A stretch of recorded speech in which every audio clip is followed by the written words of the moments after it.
Holy Spider-Man. Wow,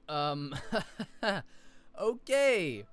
Well, that is a lot of comments. This past month has been crazy for the channel, and I just want to say a huge thank you from myself and Sean. Anyways, Spectacular Spiderman. So many of you told me to watch this show. This is the show that got replaced by my previously reviewed Ultimate Spiderman. Let's see if this truly lives up to the hype, or if Ultimate Spiderman is severely overhated.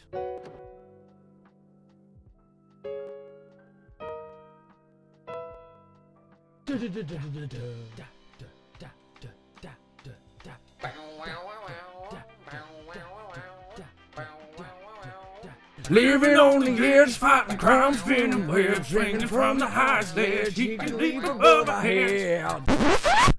I'm so sorry you had to hear that. The Spectacular Spiderman animated series came out in 2008, which is way too long ago, and I am more than disappointed in myself for having not watched this up until now. Directed and developed by Greg Wiesman and Victor Cook, Episode 1, titled Survival of the Fittest, starts the show off like any good Spider-Man medium, with Peter Parker swinging around looking for crime. He comes upon Marco and Co, and after capturing Co, he shines the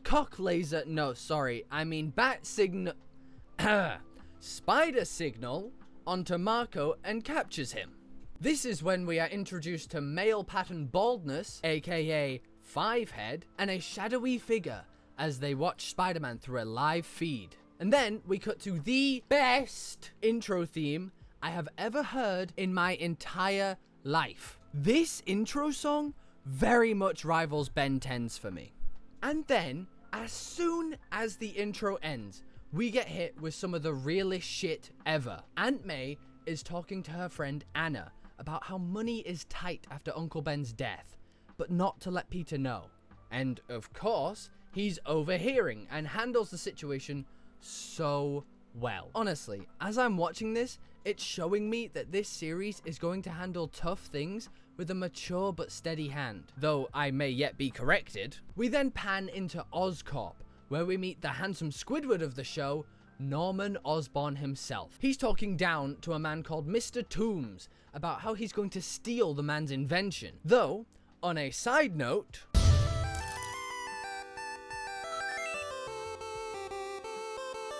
I believe Mr. Toombs is the Vulture. I mean, just look at him! Cutting back to Peter at school, we meet the ensemble cast of Gwen Stacy and Harry Osborn. Their very first sentences outline their characters. Gwen talks about science camp, and Harry talks about a world tour he didn't enjoy. Though, Harry in this show is far more shy and reserved than any other depiction I've seen of him. Peter starts to explain that this year of school is going to be different, and starts to approach Sally, but very quickly gets rejected and publicly embarrassed by Flash motherfucking Thompson. Moving back to Megamind, aka Hammerhead, giving a group called the Enforcers a task to kill Spider-Man. Back at school, Peter and Gwen are talking to a professor about last year's field trip, where we are given maybe the quickest Spider-Man origin telling ever. We also learn that Dr. Connors was the scientist who created the spider that bit Peter, but he also wants 2 students to intern at his lab. Honestly, I'm just very impressed with how well this show delivers information. It's very clear that they thought long and hard about the dialogue and used the short season length to the best of their ability, as it feels almost no time in these episodes is wasted. Over at Harry's house, both Peter and Harry are talking about this new job, which gets Peter excited at the prospect of raking in the green. Norman overhears this and is disappointed in Harry for not being offered the opportunity. At that same moment, Vulture comes sweeping in to take revenge from earlier in the episode. Vulture drops Norman to his death when Spider-Man comes in to save the day. In this story, it seems that Spider-Man is just starting out, as multiple times in the first episode, he is thought to be a myth, or people don't recognize him by the suit. Spider-Man gets Norman to safety by playing human bowling.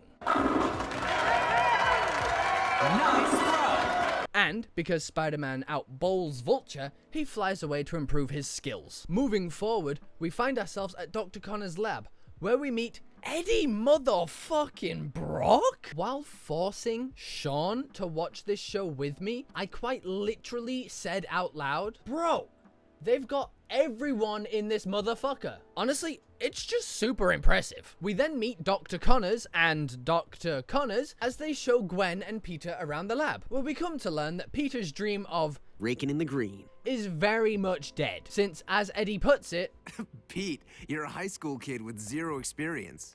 You're not getting paid. So since Peter isn't getting paid for his grueling labor at the lab, he goes to the Daily Bugle to offer his photography services, specifically pictures of Spider-Man. And hey-oh, he gets the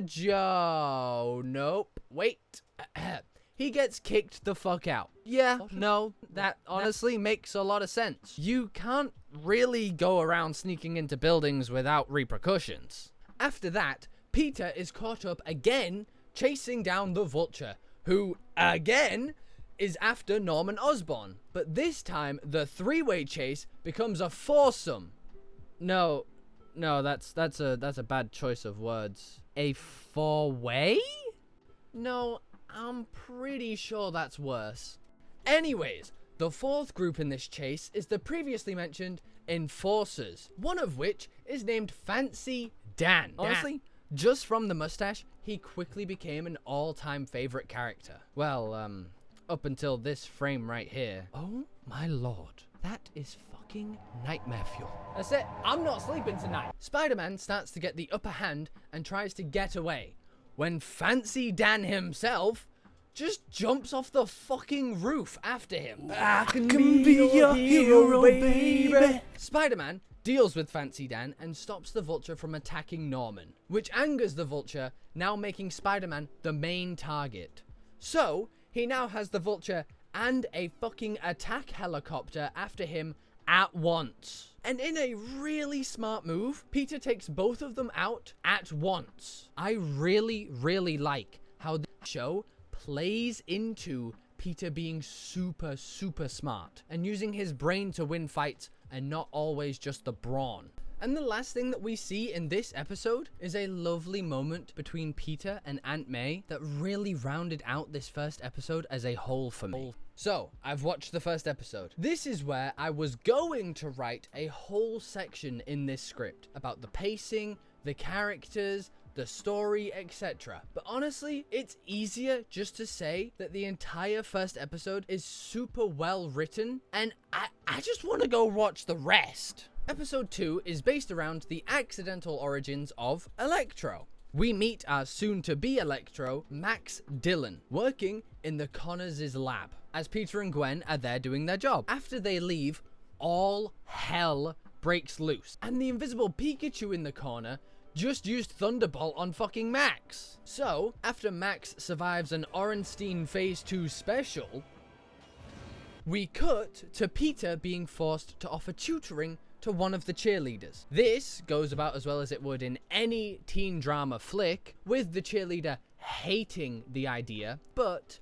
eventually turning it around, and in the end, even starts to give PT the eyes. But since that's the subplot of this episode, we go back to Max absolutely dripping out in the hospital, wearing the worst outfit known to man, where Eddie and Dr. Connors tried to console him. But since the drip isn't dripping, he's in a constant state of upset. But no, in actuality, he starts to hate Connors as he blames him for what he's become, eventually leading to an outburst as he escapes the hospital. While Max is on the run, he tries to get some coffee, but because he's producing so much bioelectricity, he cannot physically drink it, which I know for some people is more than enough reason by itself to become a supervillain.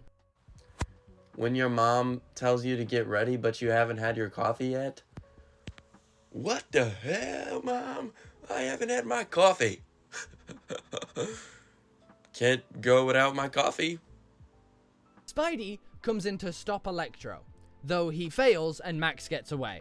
But they have a round 2 later in the episode. Back at the lab, Max is trying to take out Connors. This is also where we find out about Connors messing with lizard DNA, which gets altered by Max's electricity powers. At the time of writing this, I have only seen episodes 1 and 2, and to be perfectly frank, I really like the thought that in Connors' pursuit of science, he affects one of his friends, which in turn will be his own downfall into the lizard. It's just good storytelling. We open episode 3 with Spider-Man winning. Not just the fight, but he also seems to be steadily getting the hang of time management, the natural enemy of most people. However, in the night, Connors takes the previously mentioned lizard juice that's spiked by Electro, and we get this really sweet moment where the serum works as intended, and Connors can hold his fucking son. Big props to the writers. I know damn well they are about to pull every little tiny fucking heartstring in my chest. I hope you bulletproof for this about to hurt. Because we then cut straight into another sweet moment where Peter is getting bullied by Flash, and Gwen steps in to defend Peter, which I think is the first or second sign that maybe this story is going the Amazing Spider-Man route of having Gwen be the love interest. However, this makes me even more nervous, because we all know how the Amazing Spider-Man 2 ended. Ah, my heart.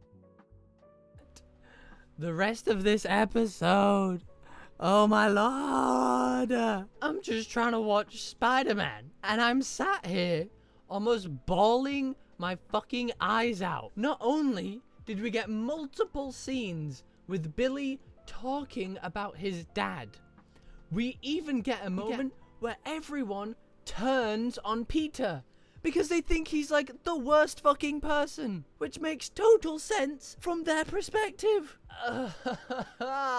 Poor everyone in this episode. Poor me for watching it. But holy fuck, this show. I am so unimaginably impressed. Oh yeah, Peter also got fired from the lab. So, episode 4. Just about a quarter of the way through this show. What a shocking episode, eh? Yep, I am sorry for that one. Listen, I'm not paid to write puns, okay? It's that. This episode introduces the Shocker, who is by far the worst starting card in all of Marvel's Snap. He and the boys put Spider-Man in a tight squeeze, which isn't the only tight squeeze he gets himself into this episode, as he tries to crunch time and keeps missing study sessions with Harry. So now both of his friends from episode 1 think he's an absolute asshole. But he does get paid this episode, which is always a bonus. And it's really nice to see him help out Aunt May. The main thing I want to talk about from this episode is this moment right here. At the very end of the episode with Harry and his dad. I honestly think this is leading towards Harry Venom or Harry Hobgoblin? I'm not sure. There has been no signs of Venom in this show other than Eddie being a character. But I think that's what makes this show so good. Even fans of Spider-Man like myself still don't fully know which way the story is going to go. We also have a moment between Norman and the mysterious bad guy of the show, as they plan to make more super-powered villains. So hopefully, the villains won't be hitting so close to home for Peter. Also, just before moving on to the next episode, Mary fucking Jane is name-dropped this episode.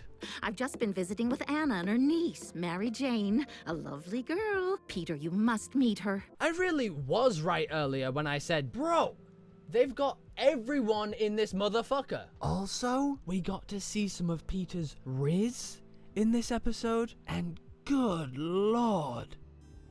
So, is that deafening silence a yes? I haven't cringed this much in so long. Come on, Peter. I know you can do better than that. So, like most episodes, episode 5 is divided into 2 storylines going on at the same time. One is a Spidey storyline, and the other is from Peter's perspective.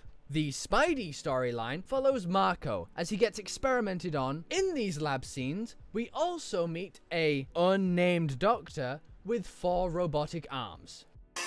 Who's that Pokemon? It's Pikachu! Doc, that's right, it's Dr. Octopus. The test goes wrong, as you expect, and Marco becomes the Sandman, where he's sent on a rampage and eventually gets into a fight with Spider-Man, where he kicks Spider-Man's ass. Like, holy fuck, give him a chance. Get him up, let him get up, let him get up, let him get up.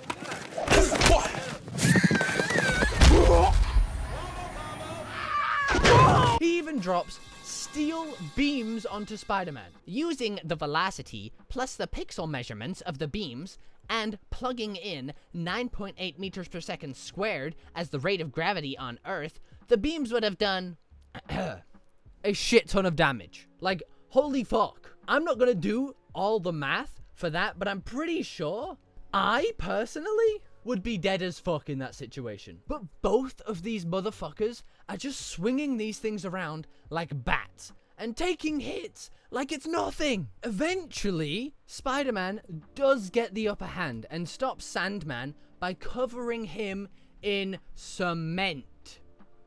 And now, I've already proven that I'm not a scientist, but I'm pretty sure that Sandman's dead, right? I mean, if he doesn't need to breathe or eat or drink, then he's fine. But I'm pretty sure that he should be dead now. The other storyline is about Harry wanting to try out for the football team.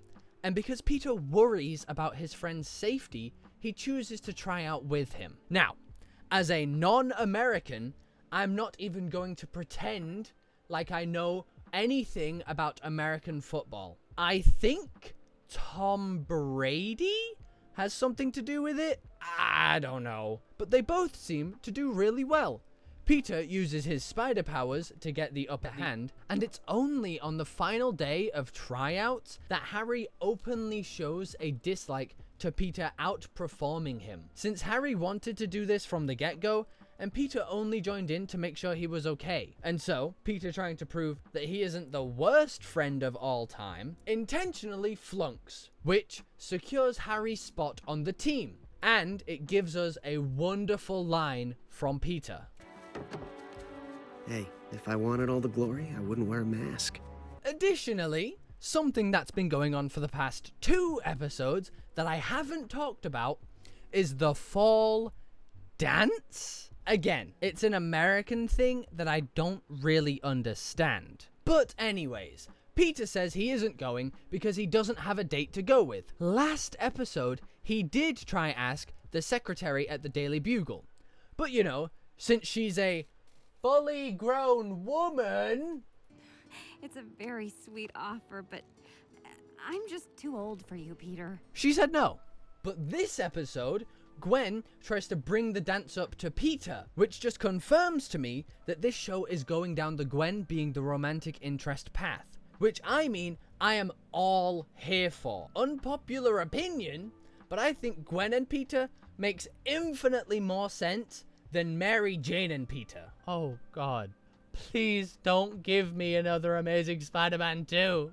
Episode 6 centers itself around the other bad guy from episode 1, O'Hearn, who gets turned into the Rhino. I really love how they are using these characters which other shows would use as just throwaway bad guys to come back with an already established hatred towards Spider-Man. We also learn in these early scenes that the big bad that has been mentioned a couple of times in the show is someone called Mr. Lincoln, who we learn more about later in this very episode. The subplot of this episode, like the previous two, is the fall formal. Gwen starts to build the courage to ask Peter, but like always, he's gotta dash. So eventually Eddie agrees to go with her. And since Betty eventually tells Peter, "No, I'm literally a 20-year-old woman, please stop asking me," he ends up going with Mary Jane Watson? That's right, she's getting introduced halfway through the show. Honestly, MJ's portrayal in this show is definitely a new one to me, but I don't really mind it, and it definitely is not because it only further proves my previous point that Gwen is better for Peter. The rest of this episode revolves around Rhino attacking the Daily Bugle to find Peter Parker, and we get a very rare moment of humanity from the one and only J. Jonah Jameson, as he secretly protects Peter himself. It's honestly super fucking refreshing. It makes Jonah seem like a real person. It adds layers to his character that I didn't even know were needed. And after some fighting, the episode ends with Spider-Man learning that Mr. Lincoln is actually L. Thompson Lincoln, aka Tombstone. Now that we are officially halfway through the show's first season, I'm just gonna cut in to mention a couple of things, and also to nicely cut up the video into two halves. Good God, these episodes are so thick, with 4 C's. Look at it, I even wrote that in the script. So much information is given to you, both Peter and Spidey's plotlines going on at the same time, and the episodes only get thicker as time goes on, and somehow they're still making it work while also working every piece of information into each other to make it seamless. The writing is so good. Sorry, my God. Right, now let's get into the second half of season 1. Episode 7 opens with, wait, is that the fucking Green Goblin? Present and accounted for. That's right, we get treated to the Green Goblin. And the first big flashback of the entire show. We get sent back to the Autumn Dance, aka the Fall Formal, where we are treated to the usual teen drama, with Harry trying to stay with the popular group and overall kind of just being a dick, and Peter showing up with Mary Jane, as she is officially introduced into the show. Remember how I mentioned that the show only gets thicker? Well, that's because this episode has not 1, not 2, but 3 subplots all working alongside each other. And all 3 get pushed over into future episodes. The other plot line, other than the Green Goblin and the dance, is that we meet J. Jonah Jameson's son, who's a fucking astronaut. Trust me, he plays an important role in this episode and others. Returning to Drama Central, Gwen is upset at Peter for bringing Mary Jane and not asking herself. Harry is upset at his date for ditching him, which makes him go take his drugs. Nope, it's goblin juice. That's right, it's not Norman that's the goblin, but Harry Osborn himself. And so we come full circle back to the start of the video where Goblin is attacking everyone.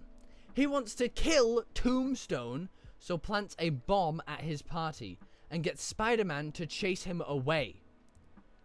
Oh yeah, he also shoots J. Jonah Jameson's son, but don't worry too much about that, as J. Jonah Jameson's son is resistant to green. Cutting back to Total Drama High School, we find out that Flash and Mary Jane are getting crowned king and queen of the dance, which again, as a British man, I do not understand, but I will just pretend that it makes sense. Returning to the fight between Spider-Man and the Green Goblin, Spider-Man runs out of web fluid again. However, this time he has some more fluid packed because he's learning, and so he eventually catches the Goblin, who, like a supervillain should do, enters a large monologue explaining to Peter how he's actually outsmarted him and there's a bomb, etc, etc, so Peter fucking dashes out of there. Now this is where J. Jonah Jameson's son, the astronaut, comes back into play. Surprise, surprise, as I said, he's not dead because the power of green does not affect astronauts. While Spider-Man is searching for the bomb, JJ Jr. remembers that Green Goblin put it in the chandelier. I wanna blow you up from the chandelier, from the chandelier. And the episode nicely ends off with Peter getting to dance with Mary Jane Watson. What the fuck about Gwen, bro? I'm not saying that I have a preference, but I'm saying that it's not fair, okay? It's not fair. Episode 8 opens up with Peter trying to hunt down the Green Goblin for, you know, doing what he did last episode, and we get this wonderful homage to the very first Spider-Man movie, with this Spider-Man pulling the same move that Tobey Maguire did to stop a train, where we cut to the school's football team winning the match. Yeah, go sports! Alright, can you just explain what's going on here? Thank you, I have no idea. But Harry, wanting more, takes steroids. Yeah, muscle time, let's go. No, he has the goblin juice. And after gobbling these nuts down his throat, he makes his way to his dad's lab, where Dr. Octavius is working. So he decides to trap him in his own experiment and fuck with his brain, fusing the metal harness to his bare fucking skin. Harry! What the fuck, dude? It's so fucked up. So this brings us to where Spidey and his friends are. They are at Coney Island, which I believe is an island near New York or in New York that is basically just a giant amusement park 24/7, where everyone's having a good time with their dates. And Peter even has a date with Liz. Yes, the cheerleader from a couple episodes ago. It's while they're having a very nice day out that they spot Doc Ock, so Spider-Man leaps into action to go stop him. This is where we learn that Doc Ock is going to where he used to work to go find his Prince of Persia The Sands of Time disc for his PlayStation 2. In actuality, he's gone to go collect an old invention of his. A power supply that would give his arms way more charge as they're about to die. While Spidey's trying to stop him, they end up back at Coney Island, where all hell breaks loose. And while everyone is running away, Harry completely ignores Gwen, who's fallen on the ground. I think this is one of our first or second indicators that the goblin juice is really affecting Harry in a negative manner. So far it's only been shown to make him stronger, make him more likable, but this is the first one that he doesn't care about his friends. And so after Liz gets caught but eventually saved because Spider-Man is going to save the day, we find out that Flash was actually dating Liz, and they break up. Which I assume carries over into Season 2, as it doesn't really impact the rest of Season 1. And ending this episode off, we have a few little moments that kind of lead into the next ones. We have Gwen telling Peter about Harry and how she's worried for him. We have Norman and Forehead talking about how they want rid of Green Goblin. And then we have J. Jonah Jameson's son go to fucking space! And episode 9 picks up with J. Jonah Jameson's son in space. It's crazy! It's space! And what are they doing in space, you ask? I have no fucking idea. But the rocket gets fucked, and now they're gonna die in a fiery explosion, and everything's bad and terrible and awful, and, you know, J. Jonah Jameson has to, like, see that on the TV, and he's all worried and stuff, which, like, you know, gives him that human perspective, and you're like, wow, cool. It's space, it's so cool! Apart from the fact that J. Jonah Jameson's son is going to die. Now, back down on Earth, Goblin is actually attacking Forehead, and does manage to capture him, which leads into him gathering information to later threaten Tombstone with. He forces Tombstone to meet him at a certain location, but then offers the exact same deal to Spider-Man, forcing his two greatest enemies in the same place at the same time. Now, I'm no genius, but that is a trap. That is what we call a trap. Moving back to the subplot, we have the rocket entering Earth's atmosphere with a damaged heat shield. If you don't know about rockets, they have heat shields to stop them from literally fucking exploding. It being damaged means that it's going to explode more than likely.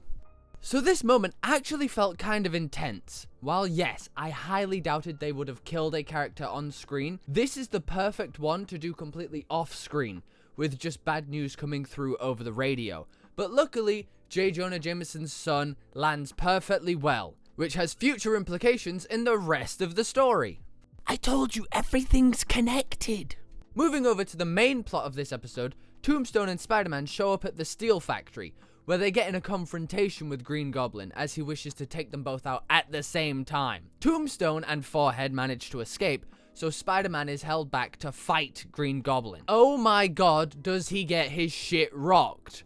He has to go full Sonic the Hedgehog just to stay in the fight. So with damages sustained in the fight, Goblin escapes, but Spider-Man follows him secretly back to his house, where we find out that Harry is the Green Goblin. We, as the audience, already knew this, but this is the very first time Peter finds out, and it becomes this whole ordeal where he has to keep his secret identity hidden, while Harry's trying to reach out to his humanity without even knowing that it's Peter. So Peter's having this huge mental struggle about what to do in this situation. He agrees just to let it go as long as Goblin never shows up again. And so that is the last we see of not only Goblin, but Harry Osborn as well, as he's sent off on a trip in Europe. And this episode ends off with giving us 2 more pieces of information. One is that Mary Jane has officially joined Midtown High to replace Harry as one of the ensemble cast, and 2, Venom! Venom was on the ship! That's right, these little bits about J. Jonah Jameson's son this entire time over these past few episodes was leading to Venom! Nobody cares about J. Jonah Jameson's son. It had Venom! So episode 10 starts up talking about the hint that was given last episode, Venom. We learned that it has been taken to the Connors' lab, so Peter is not allowed to go see it because he's banned, you know, from everyone thinking he's an asshole. So he decides to go see it late at night as Spider-Man, since, you know, Spider-Man isn't banned from the lab. And while he's there sneaking around, we get introduced to the one, the only. It's Black Cat. All jokes aside, is honestly a really cool reveal, as I know in the comics they kind of have this frenemy romance relationship going on, which is definitely portrayed in this episode. I have never seen such a horny episode in my entire life. The frenemy flirting that goes on every minute they're on screen is ridiculous. So they get to fighting, which is basically them just flirting anyway, as Black Cat is there to steal the symbiote for herself. While they're fighting, the symbiote actually attaches itself to Spider-Man without him noticing. And now we come to the show laying down the seeds for what's to come in the rest of the show. Eddie Brock, yes, the Eddie Brock, you know, Venom, is getting more pissed at Peter as the season goes on, and finding it much harder to forgive Peter for everything that he thinks he's doing wrong. Which only gets worse as Peter's name is under the photos of the Daily Bugle of Spider-Man stealing fucking Venom. So naturally, Eddie's like, what the fuck, dude? You were right here and didn't do jack shit. You didn't call the cops. You didn't tell anyone. You just took the photos and ran, because he doesn't know Peter and Spider-Man are the same person. And then, to make things even worse for Peter, it turns out that Doc Connors isn't even Doc Connors, but the chameleon in disguise, who then has the grand idea of disguising himself as Spider-Man to go do a bunch of robberies, which then sullies the name of Peter Parker and sullies the name of Spider-Man. And then to add on to all of that, Venom takes over his entire body, but not fully taking over, it's just the part where he gets the black suit, which is honestly a pretty fucking cool design in this show. So Spider-Man's name is getting sullied because of the chameleon. The real Spider-Man goes after him, and they have this Spider-Man confrontation, but Black Cat decides to help Peter for no other reason than romance. Definitely not because the place they're going has priceless gems and jewels there. It's because of romance and nothing else. So Chameleon Spider-Man decides to rob a boat which has all of the big hitters of New York on at the same time. You've got J. Jonah Jameson, there's Captain Stacy, there's the mayor. A bunch of the bigwigs are all in the same spot at the same time. So while Spider-Man's robbing them, fake Spider-Man robbing them, the GOAT, Captain motherfucking Stacy, using his detective eyes, realizes, ayo, wait, no shot, that's Spider-Man. He's too tall, he doesn't fight the same, he looks different, everything's off about it, that can't be Spider-Man. And so with a little help from Captain Stacy, even though it is just him getting his ass beat, Spider-Man and Black Cat are able to get the upper hand on the 3 goons, while Chameleon escapes. So honestly, a rather long battle happens on a speedboat, which I think could have been cut down quite a bit, but you know, they have to make runtime.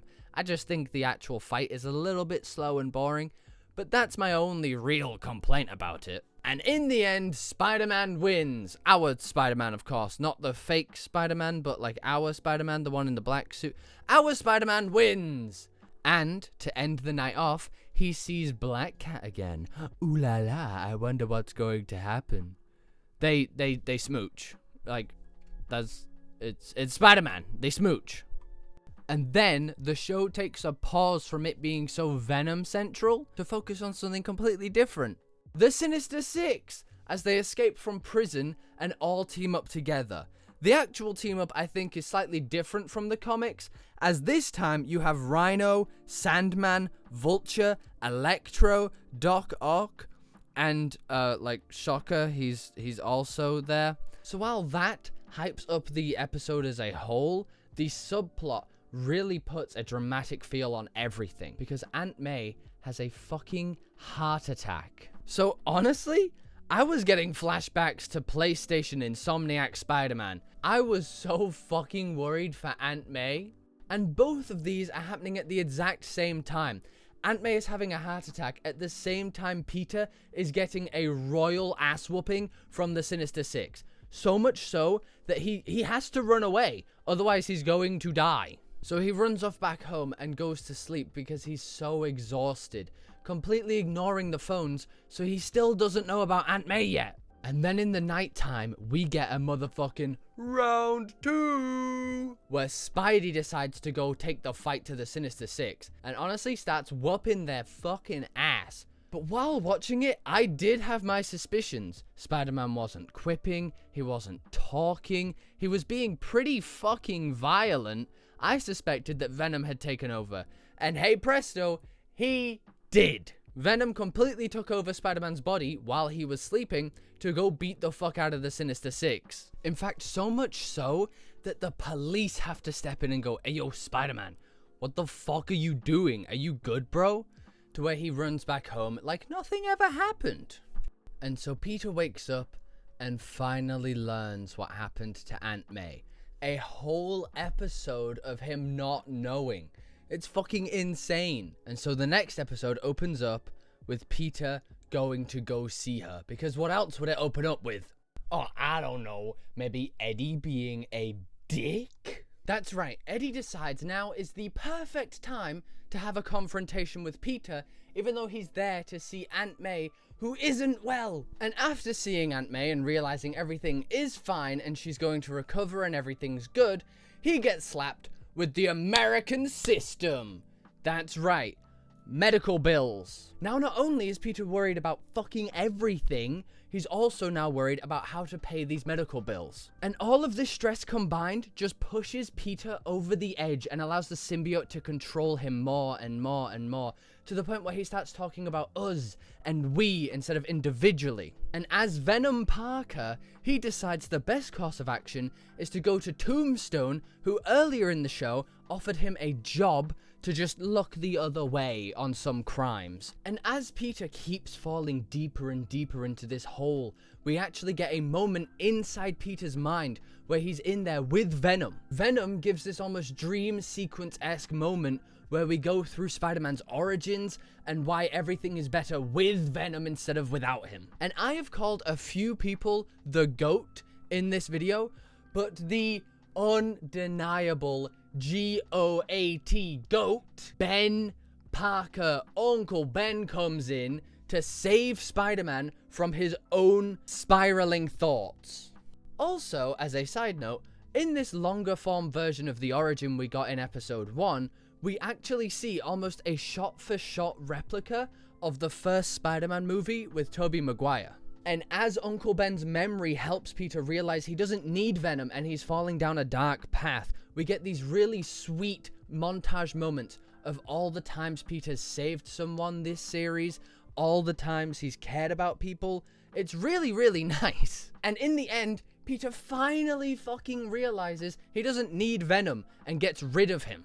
He does this by taking the symbiote back to where he originally found it, at the Dr. Connors' lab, where Eddie Brock happens to be. I will give you one free subscription to this channel if you can guess what's gonna happen next with Eddie Brock and Venom in the same room. That's right, He gets venomed and becomes the staple Venom that we expect to see. Good lord, I just felt like fucking Dora the Explorer. Do you know what's right behind me? Is it Venom? And so the episode ends off with Eddie Brock becoming the staple Venom of the show. But because he's Venom, he learns that Peter is Spider-Man. And so, we come to the final episode of this season. Episode 13, Nature versus Nurture. I just want to say before we hop into this actual episode, this show as a whole has been such a wonderful experience. I did not expect any of this coming into it. I expected it to be slightly better than Ultimate Spider-Man, but this show has blown me the fuck away. But I'm not going to say too much because I'm going to save that for the summary at the end of the video. So episode 13. We start this episode with Spidey righting a previous wrong. He goes to Tombstone and tells him that he doesn't want the job anymore and to shove it where the sun doesn't shine. Though those words are added in by me, of course. And literally 2 seconds later, Venom shows up and says, offer me that job, I want that. Trust me, I got this. But of course that's not what Venom actually says, because Venom doesn't talk like a 22-year-old British man. Back at school, now that Peter is not being the fucking worst, everyone is becoming his friend again and consoling him about Aunt May. And the cheerleader Liz steps up to offer her shoulder for Peter if she needs it. But then motherfucking Gwen Stacy comes in and says, fuck off, that's my job now. And because everything is going so well in Peter's life, Aunt May also gets to go home. And she doesn't have to worry about the medical bills, as the book she wrote sold really well. And hey presto, money troubles are gone. Except, psych, Peter doesn't get the happiness. He doesn't get a good ending. Venom comes in to beat his fucking ass and then threatens to attack everyone Peter loves and cares about because he knows who Peter and Spider-Man are. So Peter, being stupid as fuck, thinks that Mary Jane is the target. Are you stupid? It's Gwen. It's Gwen. What's wrong with you, Peter? So more fighting happens between Spidey and Venom, which is generally pretty cool. We actually learn that in this universe, Venom doesn't set off the Spidey sense, because Spider-Man's Spidey sense has grown so accustomed to him being around. And during this fight, we almost have a recreation of The Amazing Spider-Man 2. But thankfully, the football team and the cheerleaders come together to save Gwen from falling and splatting on the fucking ground. And in a move that can only be described as pure genius, Spider-Man appeals to Venom. Not Eddie, Venom. He offers himself to the symbiote to save Eddie and hopefully defeat it in another mind game. And luckily, his idea works out perfectly. Him being able to defeat the symbiote and get it all locked up. And so we come to the final moments of the final episode of the first season. With everyone together at the Parker's residence, Gwen comes over with some turkey because Peter can't cook, and everything is wonderful and great. And then in the final moments, I can be your hero, baby. Now, I'm not saying that I predicted that, but if I was to predict the lottery, I would have way more money than I would do right now. And that is the end of Spectacular Spider-Man Season 1. Now, we finally get the chance to answer the questions from the very, very, very beginning of this video. A, is Spectacular Spider-Man overrated? Personally, I would say not at all. It honestly blew my expectations out of the water. The only criticisms I can really have is that some of the fight scenes are a little bit choppy or a little bit hard to follow, or sometimes just a little long. The ones I'm talking about specifically is the lizard fight on the train, as it's sometimes just a little bit hard to follow. I feel like it's chopped up just a little bit too much. And the speedboat fight went on a little bit too long, but I've already mentioned that. This show had just the perfect amounts of drama to comedy to honestly a lot of surprises that I didn't expect. And I know a lot of the characters' names. And B, does it mean that Ultimate Spider-Man is overhated? Yes, of course it does. Ultimate Spider-Man is way overhated. However, I now completely understand why people prefer Spectacular Spider-Man to Ultimate Spider-Man. One of them is just very fun to watch, that being Ultimate Spider-Man.